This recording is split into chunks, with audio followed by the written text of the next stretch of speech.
Hello, welcome to quantum coaching Lucknow. देखिए, हम लोगों ने सोल्यूशन के चैप्टर में, और देखिए लगातार हम लोग अभी केमिस्ट्री का ही डाल रहे हैं, सोल्यूशन का ही डाल रहे हैं, जिससे पूरा कंप्लीट हो जाए। फिर हम लोग फिजिक्स के टॉपिक को भी कंप्लीट कराएंगे।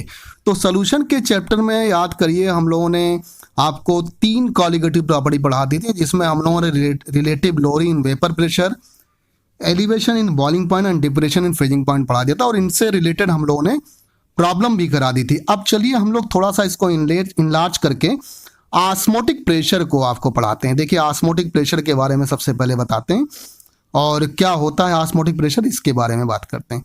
देखिए, ऑस्मोटिक प्रेशर पढ़ने से पहले आपको सबसे पहले ऑस्मोसिस जानना पड़ेगा। क्या जानना पड़ेगा भाई? ऑस्मोसिस। ये देखिए यहाँ पर तो कहेंगे, if two solution of different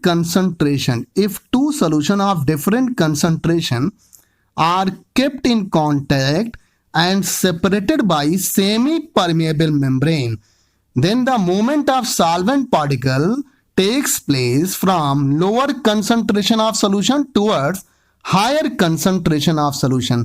This is called osmosis. ये कहलाता है, याद रखिएगा, अगर दो सोल्यूशन को आप लोग दो सोल्यूशन जिनके कंसंट्रेशन अलग अलग हों, उनको सेमी परमेबल मेम्ब्रेन से आप अलग करें या सेलेक्टिवली परमेबल मेम्ब्रेन से अलग करें, और अलग करने के बाद बताइएगा, देखेंगे आप कि मोमेंट होगा जो सॉल्वेंट पार्टिकल का कहां से कहां, लोअर कंसंट्रेशन से हायर कंसंट्रेशन की तरफ होगा। यह ऑस्मोसिस कहलाता है। बायो में खूब आप लोग इसको पढ़ते हैं। और देखिए, osmosis occurs due to difference in, या तो सल्यूट पार्टिकल का डिफरेंस हो, अगर सल्यूट पार्टिकल का डिफरेंस होगा तो कंसंट्रेशन तो डिफरेंस हो ही जाएगा, तो कंसंट्रेशन भी कह सकते हैं, और इसी को आप वेपर प्रेशर के टर्म में भी कह सकते हैं। देखिए, अगर प्योर कंडीशन में कोई रहता है सॉल्वेंट, तो उसका वेपर प्रेशर ज्यादा होता है, सोल्यूशन के फॉर्म में कम हो जाता है। तो मतलब अगर आप सल्यूट मिलाएंगे तो उसका वेपर प्रेशर भी तो क्या हो जाएगा, वहां पर कम हो जाएगा। तो देखिए, तीनों बातों पर आपका या तो आप कहें सल्यूट पार्टिकल, बात वही है, कंसंट्रेशन कहें या वेपर प्रेशर कहें। अब चलिए हम इसको और आगे आपको बताते हैं। देखिए यहां पर ऑस्मोटिक प्रेशर अब क्या होता है। देखिए, ऑस्मोसिस तो आप लोग जान गए, अब ऑस्मोटिक प्रेशर की बात यहां पर करते हैं।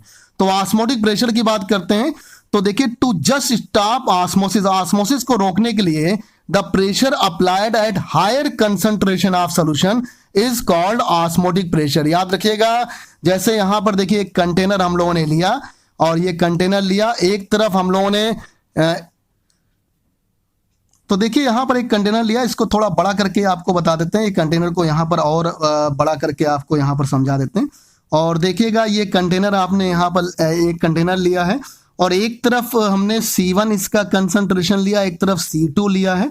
और C1 कंसंट्रेशन जो है यहाँ पर लोअर कंसंट्रेशन है, यानी C1 जो आपका है यहाँ पर C1 जो है लेस देन, बताइए क्या है, C2 है। और ये यहाँ पर हम लोगों ने बताया भी है, C1 का कंसंट्रेशन कम और C2 का ज्यादा है। इसका मतलब ये है कि आप बताइएगा, ये लोअर कंसंट्रेशन वाला और ये हायर कंसंट्रेशन वाला है। तो चलिए इसे फिर आपको यहां पर समझाते हैं। देखिए, अब तो आप समझ गए। तो जिसका कंसंट्रेशन कम होगा उसका वेपर प्रेशर क्या होगा, ज्यादा होगा, और इसका वेपर प्रेशर क्या होगा, कम होगा। तो देखिए यहां पर देखिए ये दिया हुआ है, वेपर प्रेशर फर्स्ट का क्या होगा, ज्यादा होगा, वेपर प्रेशर सेकंड कम होगा। तो देखिए अब यहां पर आपको बात समझ में आ गई होगी। तो आप यहां चेक करिए क्या बात यहां पर है। देखिए, to just stop osmosis, osmosis को बताइएगा, ऑस्मोसिस को रोकने के लिए, to just stop osmosis the pressure applied at the higher concentration of solution, यानी जितना आप हायर कंसंट्रेशन ऑफ सॉल्यूशन पर, ये देखिए ऊपर से आप यहां पर प्रेशर लगाएंगे, इस पर देखिए यहां पर प्रेशर लगाएंगे, तो कहेंगे to just stop osmosis the pressure applied at the higher concentration of solution, यही कहलाएगा ऑस्मोटिक प्रेशर। और अगर बताइएगा प्रेशर एक्सीड कर गया ऑस्मोटिक प्रेशर से, तो ये रिवर्स ऑस्मोसिस हो जाएगा। अब यहां पर इसको हम लोग यहां पर समझाते हैं डिटेल में। देखिए, आपको हम बताएं, मान लीजिए यहां का प्रेशर आपका होता है भाई, यहां का वेपर प्रेशर आपको पता है ज्यादा है, ये आपका 100 यहां पर ATM, एक मान लेते हैं आपको समझाने के लिए, और इधर का 90 ATM है, क्योंकि भाई इधर का कंसंट्रेशन ज्यादा है और इधर का कंसंट्रेशन कम है। तो ये 100 वाला है और ये 90 वाला है। तो ऊपर से हमको कितने का प्रेशर लगाना पड़ेगा, 10 ATM का। अब दोनों तरफ का प्रेशर बराबर हो गया, 10 एटीएम का प्रेशर लगा दिया, दोनों तरफ का प्रेशर बराबर हो गया, तो बताइएगा अब ऑस्मोसिस का फिनोमेना रुक गया। मान लीजिए आपने 20 एटीएम लगा दिया, यानी इधर तो 100 था, आर की तरफ कितना लिखा था हम लोगों ने, इधर बताइएगा 100 एटीएम था, और इस तरफ बताइएगा 90 एटीएम हमने लिया था, यहाँ पर 90 एटीएम लिया था। आप बताइए मान लीजिए 110 का प्रेशर यहाँ पर आपने बताया, यहाँ 20 का लगा दिया, तो 20 का लगा दिया तो कितना होगा, 110 का हो गया, इसका मतलब इससे 10 ज्यादा हो गया, तो आप बताइएगा यहाँ पर क्या हो जाएगा, रिवर्स आएगा। तो यही आपको यहाँ पर समझाया गया है कि कब रिवर्स ऑस्मोसिस होगा और कब जरा बताइएगा यहाँ पर ऑस्मोसिस होगा। ये पूरी बात यहाँ पर आपको समझाई गई है और ये पूरा डिटेल में हम लोगों ने बता भी दिया है। अब इसको फिर से अपने इसकी ओरिजिनल कंडीशन में कर देते हैं, और जिससे आप लोग जिसको समझ चुके हैं, और इसको फिर यहाँ पर इसके ओरिजिनल कंडीशन में ही कर देते हैं। देखिए हो गया यहाँ पर, और चलिए अगले पेज पर और पढ़ते हैं यहाँ पर। तो देखिए नेक्स्ट पेज पर हम लोग पहुंच चुके हैं, और ऑस्मोसिस भी आप लोग समझ चुके हैं, ऑस्मोटिक प्रेशर भी आपने कहा to just stop osmosis the pressure applied at the higher concentration, क्योंकि हायर कंसंट्रेशन ऑफ सोल्यूशन का प्रेशर कम होगा वेपर प्रेशर, तो उसी पर आप लगाएंगे प्रेशर। अब देखिए फॉर आइडियल सोल्यूशन के लिए, आइडियल सोल्यूशन के लिए आप जानते हैं according to van't of Boyle's law, आपको बता दें बॉयल्स लॉ आप लोग अच्छी तरह से जानते हैं। बॉयल्स लॉ जो होता था वो प्रेशर का इनवर्स रिलेशन होता था, किससे, वॉल्यूम से इनवर्स रिलेशन होता था एट कांस्टेंट टेम्परेचर से। तो वांट ऑफ एक साइंटिस्ट थे, इन्होंने बॉयल्स लॉ से कुछ हिंट लेकर इसी तरह का पी की जगह पर इन्होंने पाई ले लिया, यानी ऑस्मोटिक प्रेशर ले लिया, और वॉल्यूम की जगह पर यहाँ पर देखिए कंसंट्रेशन, क्योंकि कंसंट्रेशन N/V होता है, तो इन्होंने क्या कह दिया, पूरी बात को हम लोग यहाँ पर इरेज करके फिर आपको बताते हैं। देखिए क्या था, according to van't of Boyle's law pi directly proportional to concentration, क्योंकि कंसंट्रेशन N/V होता है तो कंसंट्रेशन से डायरेक्ट रिलेशन कर दिया एट कांस्टेंट टेम्परेचर, यानी कि ऑस्मोटिक प्रेशर डायरेक्टली प्रोपोर्शनल होगा एट बताइए कंसंट्रेशन के और एट कांस्टेंट टेम्परेचर पर। और according to van't of Charles law की बात करेंगे तो चार्ल्स लॉ आप लोग अच्छी तरह से जानते हैं, चार्ल्स लॉ पढ़ा होगा, volume directly proportional to temperature होता है एट कांस्टेंट बताएगा प्रेशर पर, और उसी चार्ल्स लॉ से थोड़ा हिंट लेकर इन्होंने वांट ऑफ आएगा, यहाँ पर वांट ऑफ चार्ल्स लॉ बना दिया, अपना भी नाम रख दिया और चार्ल्स का भी आगे रख दिया, और कहा इन्होंने प्रेशर डायरेक्टली प्रोपोर्शनल यानी osmotic pressure directly proportional to temperature के होगा एट कांस्टेंट प्रेशर नहीं एट कांस्टेंट कंसंट्रेशन पर बता दिया। और जब दोनों को मिक्स करेंगे आप देखिएगा pi directly proportional to C है और pi directly proportional to T है, तो pi directly proportional to C into T आएगा। जैसे ये साइन हटाएंगे पाई डायरेक्ट इक्वल टू क्या हो जाएगा, CST के हो गया। यहां पर S बिल्कुल उसी कांस्टेंट की तरह काम करेगा जैसे आप लोग यूनिवर्सल गैस कांस्टेंट पढ़ते हैं, R पढ़ते हैं, कई बुक में इसको R से ही लिखा गया होगा, इसी R से ही कई बुक में लिखा होगा, और ये यूनिवर्सल गैस कांस्टेंट था, लेकिन यहां पर हम दे दे रहे हैं इस वाले को सॉल्यूशन कांस्टेंट का नाम दे दे रहे हैं, और वही वैल्यू रखेगा जो यूनिवर्सल गैस कांस्टेंट रखता था 0.0821 एटीएम लीटर पर मोल केल्विन। अक्सर ऑस्मोटिक प्रेशर को आप लोग एटीएम में लेते हैं, इसीलिए सॉल्यूशन कांस्टेंट की वैल्यू को भी हम लोगों ने एटीएम वाले टर्म में ही लिया। अब देखिएगा आप जानते हैं कंसंट्रेशन तो मोलरिटी ही होता है, कंसंट्रेशन मोलरिटी होता है आपका, तो pi equal to molarity into ST हो गया, और मोलरिटी की जगह पर आप N divide by volume litre में रख दिया इंटू ST रख दिया। चलिए नेक्स्ट पेज पर आते हैं, इसको और अच्छे से जानते हैं। देखिए डाइल्यूट सोल्यूशन के लिए अगर बात करेंगे, डाइल्यूट सोल्यूशन के लिए density equal to molarity upon molarity होती है, आप लोग अच्छी तरह से जानते हैं। और देखिए इसका मतलब मोलरिटी आ गया डेंसिटी इंटू मोलरिटी, आपने यहां पर बताया मोलरिटी के जहां रख दिया, क्योंकि पाई इक्वल टू क्या पीछे पढ़ा था, देखिए पाई इक्वल टू आपने पढ़ा था मोलरिटी और इंटू ST। S क्या था आपका सोल्यूशन कांस्टेंट था, और T क्या था, एब्सोल्यूट टेम्परेचर था। तो देखिए इसी मोलरिटी देना है और मोलरिटी की जगह पर रख दिया, तो पाई इक्वल टू हो गया D into molarity into ST। अगर मोलरिटी से आप रिलेशन जान गए तो इससे सारी कॉलिगेटिव प्रॉपर्टी, मतलब जो 3 और कॉलिगेटिव प्रॉपर्टी उनसे रिलेट कर सकते हैं, क्योंकि चौथा तो ये खुद ही है। तो डेल्टा T भी आपको देखिए यहाँ पर पता है KB इंटू मोलरिटी होता है, मोलरिटी की जगह पर रख दिया, पाई इक्वल टू हो गया यहाँ पर D डेंसिटी ऑफ सोल्यूशन है, D यहाँ पर delta TB divide by KB और इंटू ST के हो गया। सिमिलरली इसी तरह से डेल्टा TF के टर्म में pi equal to D into delta TF into ST divide by KF। और RLVP आप लोग जानते हैं, relative lowering in vapour pressure की बात अगर आपको बताएं, relative lowering in vapour pressure जो होता है MLM और डिवाइड बाय 1000 होता है, आप लोगों ने अच्छी तरह से पढ़ा है। RLVP MLM molarity into molecular weight of solvent divide by 1000 होता है। तो यहां से मोलरिटी की जगह पर रखेंगे तो मोलरिटी की जगह पर क्या आ जाएगा, देखिए RLVP आ जाएगा, और इनटू 1000 और डिवाइड बाय क्या हो जाएगा, मालूम द वेट ऑफ सॉल्वेंट हो जाएगा।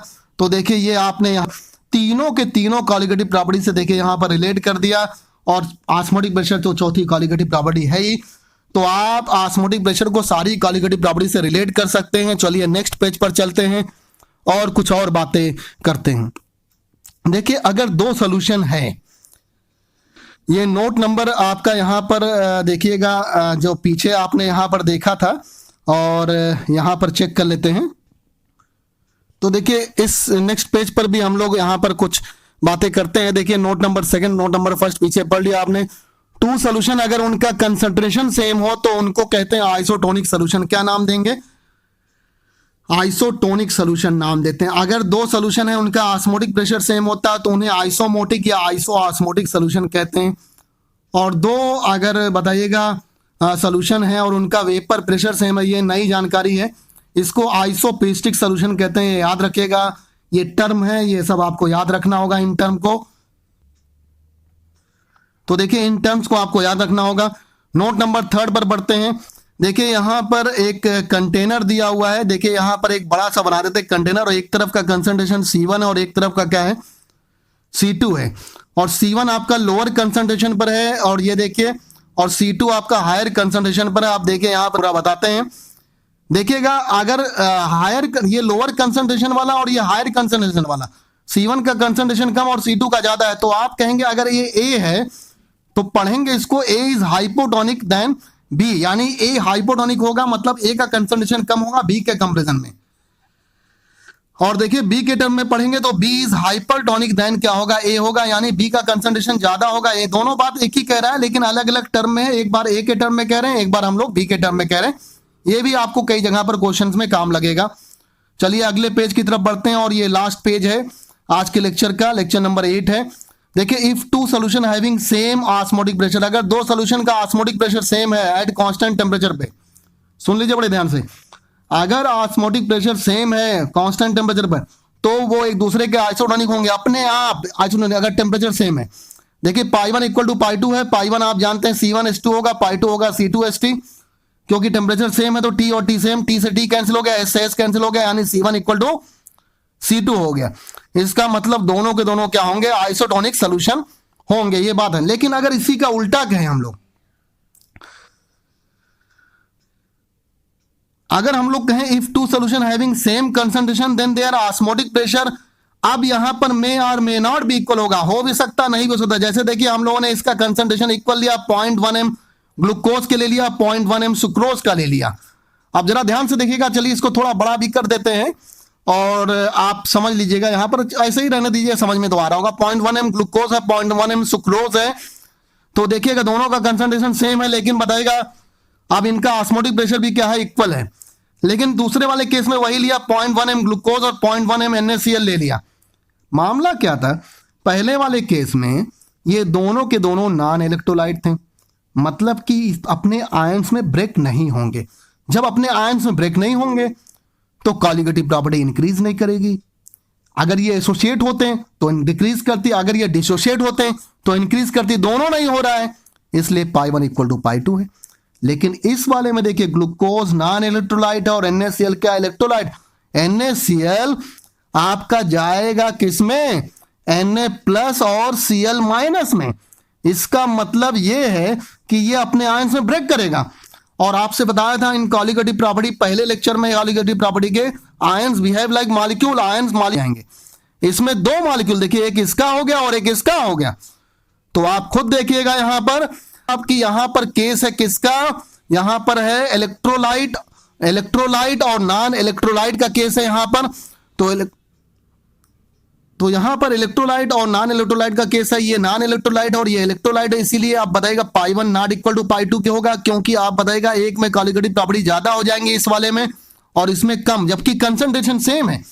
तो it is the case of non electrolyte और इलेक्ट्रोलाइट। और इसी के बाद अगले लेक्चर में, लेक्चर नंबर 9 में हम लोग पढ़ेंगे एबनॉर्मल कॉलिगेटिव प्रॉपर्टी, जिसमें हम लोग इलेक्ट्रोलाइट को लेकर पढ़ेंगे। आपकी चारों कॉलिगेटिव प्रॉपर्टी खत्म हो गई और इसके बाद हम लोग एबनॉर्मल कॉलिगेटिव प्रॉपर्टी पढ़ लेंगे, फिर इन पर बेस्ड हम लोग न्यूमेरिकल पढ़ लेंगे, फिर लास्ट टॉपिक बचेगा हेनरीज लॉ, उसको ही पढ़कर उसको कंप्लीट कर देंगे। फिर बहुत सारे क्वेश्चंस लगाएंगे। यहाँ के लिए इतना ही रखते हैं। Thank you very much. जम कर पढ़िए, खूब मेहनत कर।